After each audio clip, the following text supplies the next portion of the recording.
بسم اللہ الرحمن الرحیم۔ شروع کرتا ہوں اللہ کے نام سے جو رحمان اور رحیم ہے۔ معزز خواتین و حضرات، بزرگوں، دوستوں، السلام علیکم۔ لیکن میرا دل چاہتا ہے کہ میں آپ سب لوگوں سے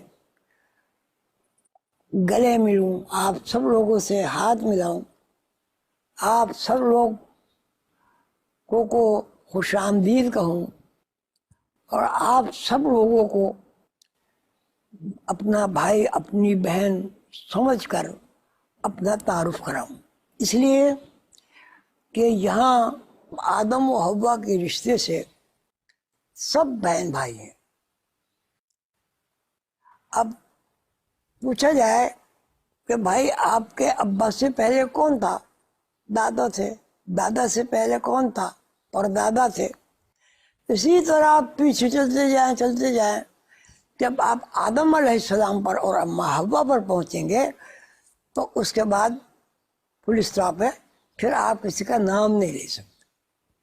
تو اس کا مطلب یہ جو ہماری جو نسل چلی، ہمارا جو اصلی باپ ہے، ہماری جو اصلی ماں ہے، وہ اماں حوا ہے اور ابا آدم ہے۔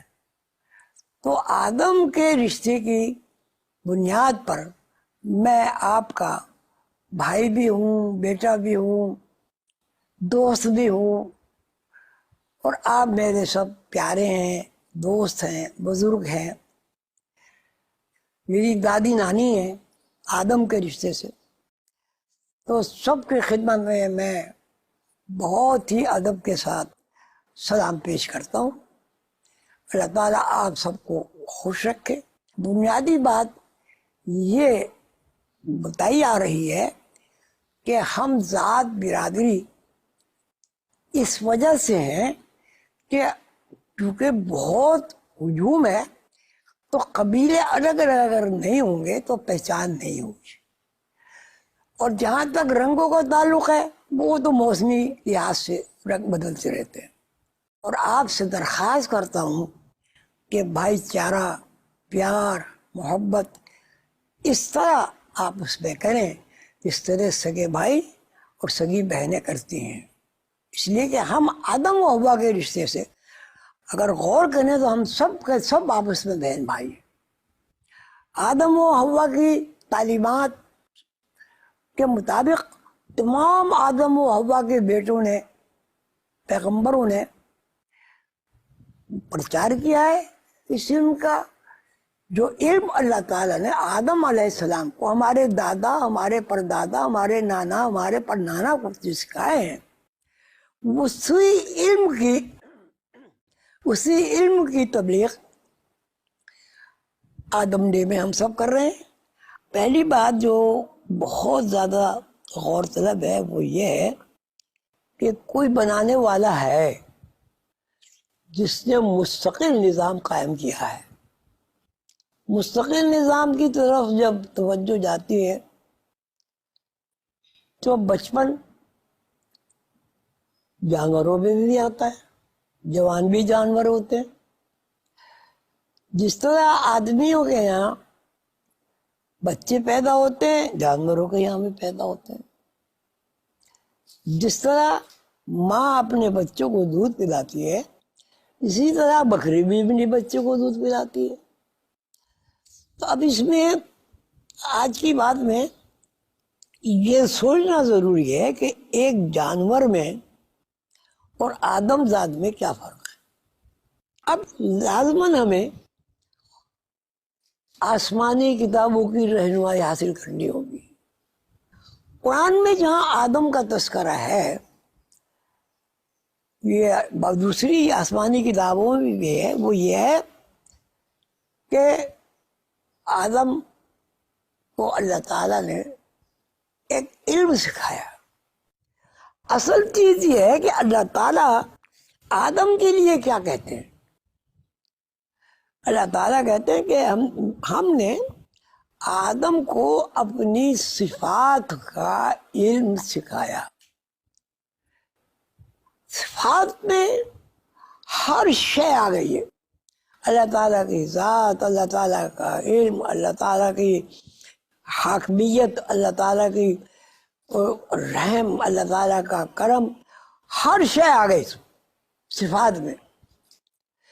تو اللہ تعالیٰ فرماتے ہیں کہ میں نے آدم کو اپنی صفات کا علم سکھایا. مختصر یہ ہے کہ آدمی اور انسان دو الگ الگ یونٹ ہیں. آدمی کی صفات حیوانات کی صفات ہے، لیکن انسان کی صفات تمام حیوانات، فرشتے اور جتنی بھی جو بھی مخلوق اللہ نے پیدا کی ہے سب سے زیادہ علم حاصل ہے. انسان اور حیوان کا امتیاز یہ ہے کہ انسان کو اللہ تعالیٰ نے اپنی صفات کے علم سکھائے ہیں. آدمی کو اس بات کا فرق پوری طرح معلوم ہونا چاہیے کہ آدمی اور انسان الگ الگ ہے. چونکہ آدم ہم سب کے باپ اللہ کے علوم سیکھ چکے ہیں، اس لیے ہمارے ذہن میں وہ علوم محفوظ ہیں. اگر ہم غم، پریشانی، آلام، مصیبتیں سے آزاد ہونا چاہتے ہیں اس دنیا میں تو ہمیں اعلیٰ زندگی اپنانی ہوگی، اور اعلیٰ زندگی کے لیے ہمیں انسان بننا ہوگا. اس روحانی علوم ایسا علم ہے جو پڑھ کے سمجھ کے آپ اللہ تعالیٰ کی نازل کی ہوئی کتابوں کو سمجھ سکتے ہیں، مفہوم اخذ کر سکتے ہیں. ہمارے پیغمبروں نے جو عمل اختیار کیا ہے اس کی ہم نقل کر کے بھی یہ فضیلت حاصل کر سکتے ہیں. اللہ تعالیٰ ہم سب کو اللہ کے اوپر، اللہ کے نبیوں کے اوپر، اللہ کی کتابوں کے اوپر، آخری کتاب قرآن کریم کے اوپر عمل کرنے کی توفیق عطا فرمائے. اللہ تعالیٰ ہم سب کو توفیق دے کہ ہم انسان اور آدم میں فرق محسوس کریں. اللہ تعالیٰ ہم سب کو خوش رکھے. اپنے سارے بزرگوں کو میرا سلام، اور بیٹیوں کو دعا، اور بچوں کو پیار. اللہ حافظ.